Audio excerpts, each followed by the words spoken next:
Hi there.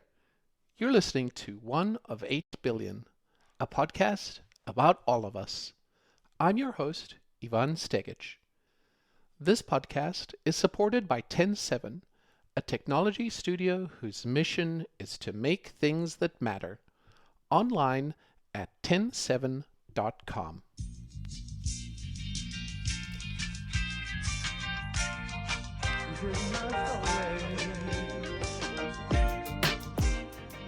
We all have a story, don't we?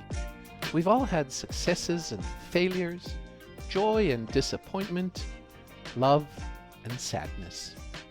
And yet, we've all made it to here, to right now. Our stories are one amongst 8 billion others. 8 billion other stories, each of them unique, each of them grand in their own way, and each of them a window into the humanity that connects us all. One of 8 billion tells life stories from around the world. Let's listen. Our story today is about Kyle Potter, the executive editor at Thrifty Traveler. Kyle brings a passion for writing and journalism to his job, along with a desire to bring people together and help people focus on what's really important in life. Let's listen. Tell me who you are, what your title is, and what you're doing right now. My name is Kyle Potter. My day job is I'm the executive editor of Thrifty Traveler, a Minnesota based travel and flight deal website. Beyond that, I'm a husband of 4 years. My wife, Allie, and I live in Minneapolis, where we have a very sassy 6-year-old corgi named Mika, who we sometimes try to walk and increasingly don't because she's recently decided she doesn't like to walk anymore, which is Oh great. my God. And yeah, I just, in my day job with Thrifty Traveler, just try to help people travel more for less, whatever that means to them. That's awesome. I am really amused by the fact that you have a corgi that refuses to walk because I have a couple of dachshunds. One of them loves to walk and pulls, and the other refuses and needs to be dragged. So it's like going for a drag, not for a walk occasionally. Yeah, that is my life these days. It's very odd. Mika will not walk for me. We go outside, she does what she needs to do and insists, plants herself until I say, "Okay, let's go back inside," and she will walk with my wife no problem. So, I think I'm the problem at Actually, this point, not her. that sounds amazing. That means you don't have dog walking duties. In some cases it's great, but other times I would love to go for a nice long walk and Mm, that I would just be going by myself, which is not the yeah. worst idea. No, and I would imagine since you live in Minneapolis, it's probably a lake somewhere close by that you would love to take Mika around. Exactly, if only she would join me. Here you go. Thanks for telling me a little bit about yourself and where you're at and about your now. I would love to go back to the beginning of Kyle Potter's life. Where were you born and where did you grow up? What did that look like? I was born and raised and grew up and spent, at this point, still more than half of my life in Duluth, Minnesota. It's where my parents lived and still live nearby anyway to this day. And really an incredible place to grow up. I have nothing but amazing things to say about Duluth. I've lived in here in Minneapolis for the last decade and a half now, but Duluth will still always be, if not my home, at least a part of my home because it was really a great place to be a kid. And did you have siblings growing up or were you kind of all on your own? No, I have an older sister named Carly who's 2.5 years older than I am. And she still lives, up until recently, she still lived in the Duluth area. While you were living up in Duluth, do you have an earliest memory you would like to share with us? I'm always fascinated by kind of the very early things that people remember and how far back you might be able to go. I wish that my answer was some kind of like very quintessential Duluth experience that shaped me and shaped my love for my hometown. But the earliest memory that I have is I was probably 2 or 3. I was very young and I was playing in our basement in our house in Duluth.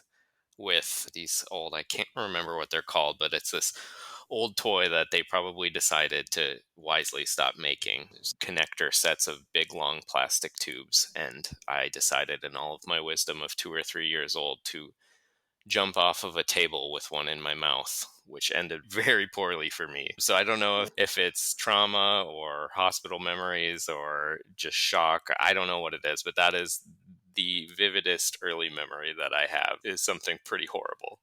Oh my gosh. Did you go to the hospital after that? What was Yeah, yeah, it was hospital and a lot of stitches and a lot of Oh my blood gosh. and a lot of all the horrible things that you don't want to remember as a little kid. But of course, you don't remember all of it, but I do just remember the shock of that kind of a situation.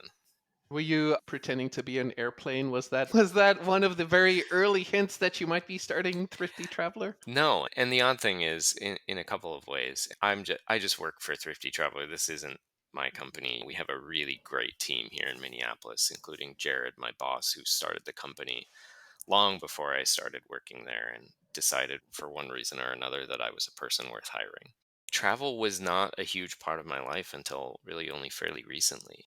I traveled as a kid with my parents. We went to Phoenix to see my grandparents every winter or so. We went on ski trips. We went to Mexico to the beach when it was too cold and we needed to get out. But travel wasn't really a big part of my life until I met my wife, really. And we started traveling a lot more and got my first taste of what would become such an integral part of my life just 5 or 6 years ago when my wife and I went on a big trip to Thailand, Vietnam, and Japan for 3 weeks. And from there, that was a turning point in my life. That's didn't immediately start what has now become my career, but definitely put me on that path because I was pretty hooked from that point forward. I apologize for assuming that you were the founder of Thrifty Traveler. You and Thrifty Traveler are synonymous in my mind, and maybe that's because I look at Thrifty Traveler and at Kyle Potter K Potter MN on Twitter all the time, and they're just basically the same to me. So apologies for that. No, that's just fine. No, I am in the end a small part of a very good team of people that run the company, which I certainly cannot do. And people, an incredible team of employees who find the flight deals that the people that subscribe to us love and helps them see the Mm, world for less. And I just get to write about it, which is really fun and plays to my strong suits because those other things are not. I got it. Okay, let's just go back a little bit before your Thrifty Traveler time and maybe after your birth. I'd love to hear what you thought you wanted to be when you grew up. Did you have any ideas, or were you just going through life like some of us do and don't really have any designs on what a future career might be? My life and my goals have four stages. I spent more than half of my life playing competitive soccer. And of course, when you're a kid and you're spending not just every summer, but every fall and every winter, every spring playing soccer year round, you think and you hope that's what you're going to do for the rest of your life. So that was my first great love, and my aspiration was to be some kind of a professional soccer player. And then by the time I made it close to high school, I found a new love that's still one of my great loves today, and some of what I'm most proud of in my life, which was music. From the time I was probably 15 until I was midway through college, I spent time playing in touring punk and hardcore bands. And Oh, wow. I thought that was going to be my life, and I was really happy about that. And then, as I made my way through college, I found something that I loved just as much, which was journalism. And that gave me what I was looking for through all of those aspirations, whether it was soccer or music or journalism, which was purpose and Mm, something that I felt I was good at. And those two things, purpose and the feeling that you can do something and make a difference and something that's important to you, that's magic. that is magic, isn't it? Where did you end up in college, and what does that high school to college transition look like for you? I spent my first year at home at UMD, and it was great. It was a great school. I loved being there, but I spent 19 years of my life in Duluth, and it was time for a change. I wound up moving down to Minneapolis and finished out my degree in journalism at the University of Minnesota. And I almost hesitate to say I finished out my degree because the degree was secondary. What was really the most important part of that for me was working at the University of Minnesota's school paper, the Minnesota Daily. I started studying journalism almost as a default because I didn't know what else I was good at. It was writing. I just fell into journalism and took the courses, and it was fine, but school was always school to me. It was something to get through rather than to really seriously put myself towards. And then I started working at the Minnesota Daily as a result of that. And that's just when things fell into place. And I knew that at least the start to where I am now, and I really do think for the rest of my life, some version of what I do is always going to be tied to working in newsrooms, working in journalism, reporting, giving people information that I feel like they need to know. Because that, if there's a purpose in my life as it relates to my career, I think it's always going to be something like that. What was your beat at Minnesota Daily? What did you love doing there? I did a lot of different things. I started out as an intern covering politics and policy. And then I covered health and healthcare. And at this point, as luck would have it, the last big Minnesota nurses strike, which we're in the middle of again now, more than a decade Yeah, yeah, later. yeah. And I spent time working on really big projects, long term, more kind of investigations and features. And then I spent some time as an editor there. And all of them, I think, have been really important to informing what I am now and what I care about. So you found your passion and your purpose in journalism, in writing, and you really were able to practice it and craft it while you were in college. What was the next thing that happened after college? How did that first job look like after you graduated? I would say my first job out of college was an internship, and it was not in Minneapolis or anywhere close to home. It was in Las Vegas. Okay. I Wow. spent a summer working at the Las Vegas Review Journal a decade ago now, and it was everything that you think it would be and nothing like you think it would be. I didn't know what I was getting myself into at the time, Mhm. but it was great. I got to do so much. I got to do some really horrible stories, and by horrible, covering deaths of children and murders and the things that you associate with journalism and you never ever want to do, because the reality is that for every journalist who is covering some kind of grisly murder or horrible accident, the journalist on the other side of that story has to actually pick up the phone or walk up to the person who's experiencing the worst moments of their life. And some of those things just always stick with you. That part of my career, I think anyway, where I have to report on things like that is so far behind me at this point. Still, some of those experiences in Las Vegas will just never leave me. What's one of those things? The biggest one that stands out to me is I had to cover a fire in a motorhome park in northern Las Vegas where three children under the age of three, I think, died in the fire. And being there on the scene and seeing their mother there dealing with that, there's nothing you can do except try to give them space. It never goes away, those things. Even before covering crime in Las Vegas, occasionally here when I was working at the Minnesota Daily while I was still in college, you have to cover the odd crime. And as a journalist, when you hear about things like someone jumping off a bridge, for example, part of your job is to go there. And so you never forget seeing something like that for the first time. There's a human quality and aspect to being a journalist that you almost, from what I can tell, have to compartmentalize so that you can do the reporting in a diligent and factual way. But at the end of the day, you still have to go home and think about the human perspective, the human toll that you have witnessed and reported on. And not being a journalist, I can't imagine what that's like. I would imagine that it's similar to being a doctor or a first responder that has to deal with that kind of situation, perhaps in a more obvious way. Do you feel like that's something that's covered in school? Is it something that you're prepared for before you go out there, or is it something you have to learn and deal with in an internship?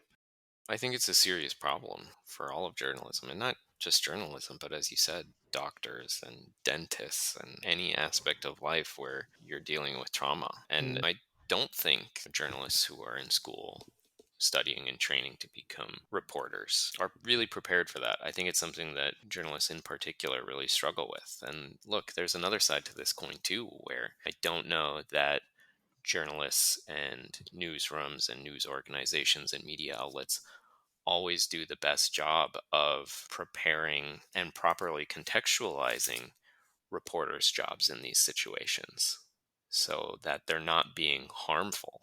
That they're not, the phrase in journalism is to question authority and comfort the afflicted, but in a lot of times journalists can have the adverse effect. So there's the list of problems with journalism in the United States and abroad is very long, from the economics of how it all works to the ways that newsrooms and media outlets function, the incentive structures around them so that they're doing jobs that they're supposed to be doing versus the things that may make them feel rewarded emotionally or financially. But this is a big one too, making sure that people understand in the chaos of going from one story to the next that some of these things are probably going to stay with them, and how do you properly mm. process that? And I feel like the whole field of journalism has been co opted by a larger idea that anyone can be a journalist and anyone can report it. And if anyone says it, it must be true, which is definitely incorrect and completely wrong. And just because you have an opinion doesn't, you put it out there, doesn't make it true. And it also doesn't make you a journalist as well. So, in addition to all the things you just described, there's also this more global problem that everyone thinks they're a journalist as well. Yeah, I think everyone can and should have something to say, but I think in the echo chambers that have been created for everyone, be they a journalist with a blue check mark on Twitter or a random person whose account was created yesterday and has 18 digits after their name on Twitter or wherever, so many voices have tools for to be amplified now, and I think that can be a good thing. But at the end of the day, I think the role for organizations and journalists who have spent years, if not decades, of their lives training and perfecting these things and understanding how to approach certain situations and how to report and really get to the bottom of situations and ask questions for the sake of getting answers, not just to be seen asking questions. The role of serious news organizations, I think, is always going to be there, and in a lot of ways Mhm. is more important than ever. Totally agree. What happened after Las Vegas? You did your internship and did you come back to Minneapolis or did you stay out there in lovely Las Vegas? I did come back to Minneapolis. In fact, I couldn't have come back to Minneapolis soon enough. I love my time in Las Vegas, the work that I was able to do. I think it was really important for me to learn what I wanted to do next, to affirm that I was doing the right things, but I just needed to be back home. I was really glad that I did it, but I needed to be back closer to family and in a state where I felt more at home. So I bounced around for a little bit, and I was very lucky to get another kind of internship not long after working for the Associated Press at the Minnesota Capitol, which it turned out was probably one of the most important developments in my career, to get that experience covering the Minnesota legislature for a few months. And that was for the Associated Press as a journalist, as a part of their internship program, you said? Yeah, I don't know that they do it as much anymore, but for many years, the Associated Press would hire kind of contract workers for the length of a legislative session to help cover state capitals in every of the 50 states, which was amazing for me Mm, personally, but also just a great vote of confidence in how important that work is for covering the inner workings of democracy. But on the flip side, the fact that at least I don't believe they do it anymore. Pretty sad statement about what has happened to journalism in the last 5 to 10 years. And was that the job prior to landing at Thrifty Traveler? Tell me about how and why you decided to go to Thrifty Traveler. In between that, there were a couple of things which were not just the most important moments in my career, but also in my life. After that internship ended, I took a full time job with the Forum in Fargo Moorhead. Mm. With ever only having been to Fargo one time in my life for a weekend soccer tournament when I was probably 12 years old, I moved to Fargo and I worked there for just over a year. But in that span, I met the woman who would become my wife. And after working there and meeting each other, we eventually moved back to the Twin Cities, where we've been since 2014.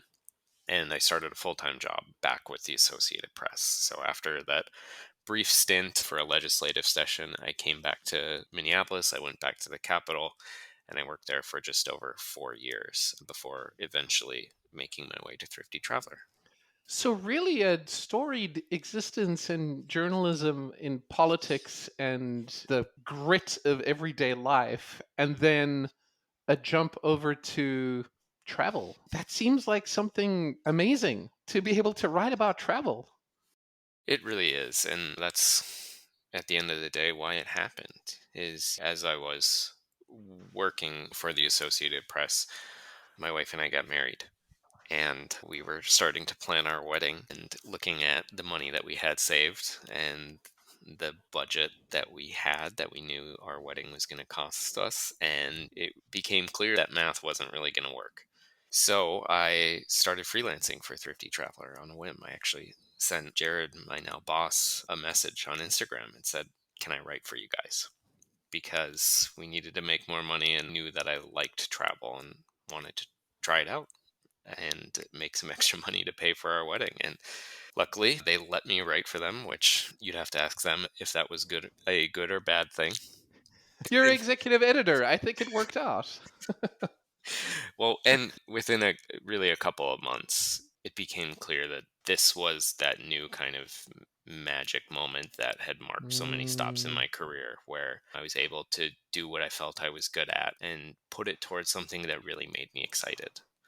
Look, I loved covering politics at the Capitol, and some people can and do it for many decades and do it really well, better than I ever could, because it really just started to wear on me. And at the time when it started to wear on me and I got old, I got tired of writing what felt to be like the same stories. I fell into Thrifty Traveler and it just really fit. At the time when I eventually took the job with Thrifty Traveler and they hired me full time as the executive editor, I said, which I still stand by today, I'm doing a lot of the same things with the same skills and the same mindset covering travel as I did covering politics. It's just instead of making people angry or pissing them off, I get to do something that makes people really happy.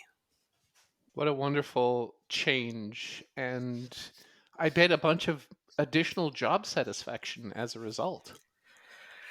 Yes, it's really gratifying to do this. I think from the outside, some people might think that going from covering politics to writing about airlines and finding cheap flights and how to use frequent flyer miles and all of this stuff feels less important. Capital I important, you might say, but to me, it's just the opposite. I think travel is such an important force for good in people's lives and Mm. something that makes people happy and at its very best can bring not just people and families, but entire cultures and countries together. And so to be able to have that be the subject matter that I'm doing journalism in now is really cool. Yeah, when you think of travel, you sometimes think of yourself going somewhere, exploring something, seeing another state or another country or another culture. But it's also such a huge family connector. There's travel that brings, like the industry itself, the fact that you're moving from one far off place to another brings families together. Like the Thanksgiving season, the holiday season, you are literally connecting all these different families and putting them in the same place in some cases. And so that leads me to think of all the connections and all of the ways that people have been brought together just by airlines or by buses or by trains across the world, across the planet. And it reminds me of what our podcast is called, One of 8 Billion. And it reminds me that even though I sometimes feel pretty small in this giant world, like there's a good way to be connected to everyone. I get on a plane and I go see England, or I go to France, or I go to Africa, or Thailand, or wherever I go.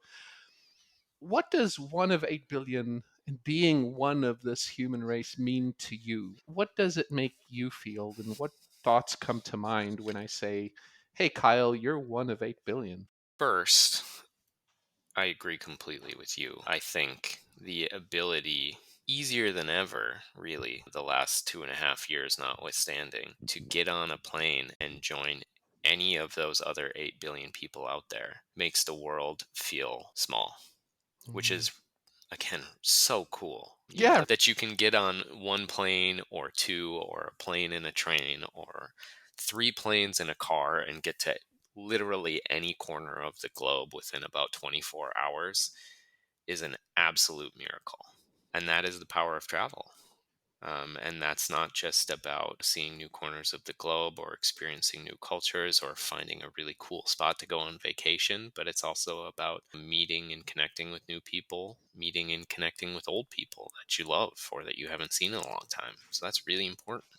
On a personal level, I think the temptation is to think about being one of 8 billion, to feel personally small and powerless. And that, I think, a lot of kids, myself included, when they're growing up, you feel like you can do anything, that you have the power to change the world or to be a professional athlete. And then at a certain and I think many people start to accept that everyone really wants to be extraordinary and very few people are. Very few people have that power and skill and that reach to change the world with some new invention or contribution. So, what I do is I zoom in. I won't ever win a Pulitzer Prize, and that's okay. That's not my goal in life. I certainly won't come up with some life changing invention, and that's okay. But if I zoom in and I think about being the best husband I possibly can, and being the best friend and the best son and the best brother and the best uncle and the best father to our dog, and that's where I can have an impact. And then from there, everything else that I can do is great, but really in comparison, it doesn't matter. I love that perspective. It's being able to do what you can in your own local community, in your own life, and being able to affect those around you. Exactly. And I try, and I hope I can, and I hope I'll continue to do more beyond that. That is my rudder in life, is be the best husband I can, to be the best friend I can, to be the best son, brother, you name it. All of the people that are immediately in my life, that is in my control. What inspires you to do that, to be the best you can? When you talk about purpose, I think that's it. What is life if not trying to improve? If you're not trying to be a better person than you were last week, to right the mistakes that we all make and not make them again, I think that's what life's about. Yeah, leave the earth and the planet a little better than what you found it. Try to better it, try to better yourself. Exactly. And if you can't solve global warming, you may not be able to do that on your own. I know I certainly can't, but I can do what I can, and I can make the people around me happy. And that's really important too. I agree. You do a lot of writing, a lot of editing. You publish on Thrifty Traveler. You are very active in the travel community. What are you ingesting? What are you reading? What are you watching that you are interested in that fuels the work that you do? Too much of the internet. No, there's so much information out there. Some of it better than others. So in terms of the things that I do, that I read, that I ingest, that make their way onto Thrifty Traveler and our website, there's a lot of great resources out there, and there's always more every single day about how to help people travel more for less, about the new opportunities to use your credit card points or airline miles to do something fun and new, to take a great new trip. And the airline industry in particular is about as far from boring as it possibly gets. So that is an endless pit of Mhm. news. Are you watching anything fun or crazy or mindless right now that you love and adore? I wish I could say that I am a voracious reader and I'm constantly reading books and go through a huge pile and on to the next one. And the fact of the matter is that I just get tired of words Oh. from 9 to 5. And so the only time within the last few years that I've read a book has been when I'm on vacation. I Mm. love reading. I absolutely love reading, but it's just my brain and my eyes get enough and I just can't do it anymore. So I think what's become a pretty established habit of people, especially in the pandemic, of rewatching shows and movies and rereading books when in the off chance that I do end up reading things that I've read and seen and watched before. Mm. So I just about once a year actually at this point I reread All the President's Men and The Final Days, to I think probably the most important chapters in American journalism from the Nixon administration. And I will say, and this is not a popular opinion in Minnesota, I absolutely hate baseball. I don't care about the Minnesota Twins, which might be a Oh my popular god. opinion right now, but in normal times, it's not. I cannot watch a baseball game to save my life. I will turn Really? it off. Really? But one of my favorite movies is the movie Moneyball. And Oh, I yeah. recently rewatched that. And after rewatching it, I read the book while I was on vacation because it's the only time that I can bring myself to read. And it's just as good of a book, if not better, as it is a movie. So I grew up in South Africa watching and playing cricket, and baseball was this idea that I saw on TV that I never really quite understood. Especially, why would it be a World Series if it was happening only in the United States? Like that, I could never understand that. But once I immigrated to the United States and my wife was on bed rest with our child, she was like the only channel that came in was the channel that had the twins on. And we ended up watching a baseball game and I ended up being hooked. I remember myself before baseball and I think I totally identify with what you described, but now I'm like into it and I think it's fun. I like my son watched the movie Moneyball as well and loved it. He's totally into baseball, but now he wants to be in data science as well. And he wants to go into sabermetrics. He wants, like, that movie and his experience in baseball has inspired him to do work that is related to the system, to the math, to the stats. And I'm just glad it happened. On the other hand, I totally agree. It's ridiculous. It's a group of guys hitting a ball, and there's like all of these systems around it. And baseball is like a money making thing and like organized sports. Am I right?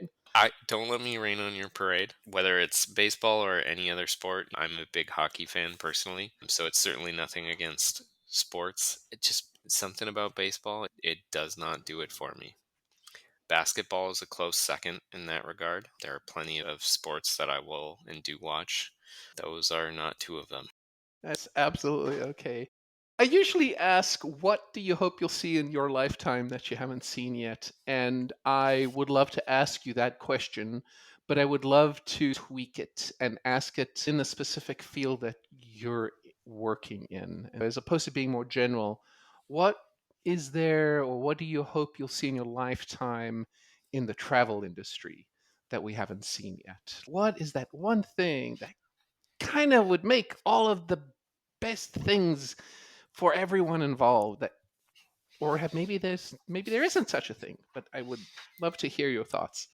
The first thing that comes to mind is I would love to see a truly sustainable form of air travel. I Mm. think, fortunately, if we don't get there in my lifetime, I think we're going to get pretty close because there are a lot of half measures out there, from buying carbon offsets to investments in sustainable aviation fuels to electronic and hydrogen powered planes, and probably a million other things that I'm not even aware of yet or that aren't on my radar. But I think there has been a pretty serious change in the tide in the last 5 years or so. Airlines can't just spend their time and resources on this as a half measure anymore. Mm, That people are aware that the trips that they take, no matter how great they have a cost. I think that's really good. And that kind of consumer appetite to make sure that they are leaving the world a better place than they found it, and making sure that they can protect the ability for people to fly halfway across the globe 50 years from now, further damaging the planet. I do really think that most people are invested in that.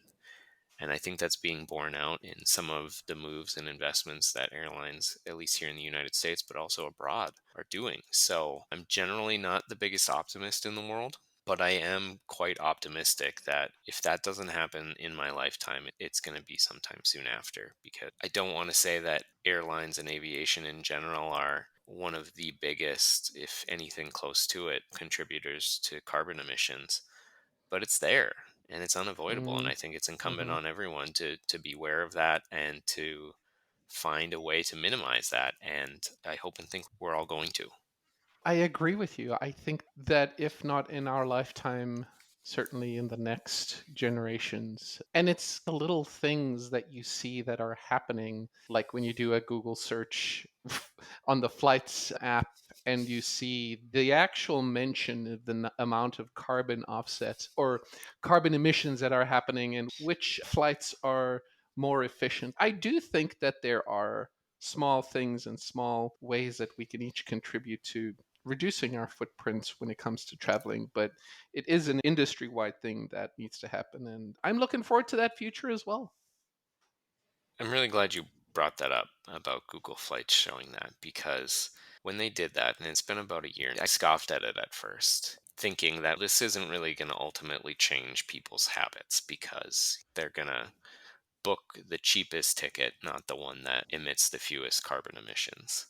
Then there are very real situations where you've got a choice between the two exact same flights, and one emits 27% less carbon emissions than the Yeah. other. And that gives people Yeah. some, not just some very actionable and easily actionable choices that they can make, that then gets sends signals to airlines about what kind of planes people are booking and what they really care about. There are new ways that airlines and technology companies have done, not to fix the problem. We're still far from that. But they're finding new ways to give people additional skin in the game and raise the awareness while buying carbon offsets for every flight that you take, which, here in the US anyway, basically every single time you buy a plane ticket, an airline will give you that option. That is not going to solve the problem, but it does continue to raise awareness for the fact that this is something to think about. At Thrifty Traveler, our entire team for 3+ years now, every single flight that a member of our team takes, we buy carbon offsets to try to offset that. Does that completely solve the problem and the contributions to carbon emissions that we're all making as a team, and the tens of thousands of travelers who fly halfway across the globe thanks to Thrifty Traveler deals take?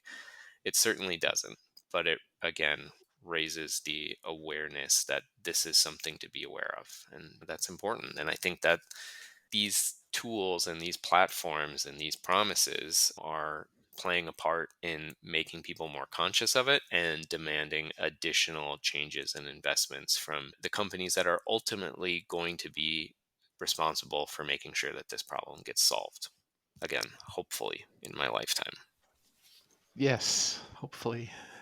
Well, it's been awesome talking to you, Kyle. I love that we ended on such a positive, optimistic note. It was wonderful to learn more about you and your history, and I'm glad to have been able to do that. So thank you for being on the show. Yeah, thank you so much for having me, and it was great talking with you as well, Yvonne. I hope you'll join us in the next episode of One of 8 Billion when we hear from Lynn Fellman, an artist and writer who is using her creative talents to educate and inspire people about the human genome. So it was always this combination of learning the science, how to interpret it in an interesting way that told a story visually, but also pulled it out of my computer so people could have a tangible thing in their hands. I printed on silk, I printed on paper. But something else that I started to do that felt really good is I wanted to write about it and explain more of the story that just couldn't all be in a picture. And that's what I'm doing now, these many years later, is really combining illustrations with a character in a story that is also behind it with the real science that's going on today. This has been 1 of 8 billion, a podcast about all of us, online at oneof8b.com. Join us again next time as we listen to 1 of 8 billion other stories. 1 of 8 billion is supported by 107, a technology studio whose mission is to make things that matter. Find out more at 107.com. I'm Ivan Stegic. Thank you for listening. This is my story.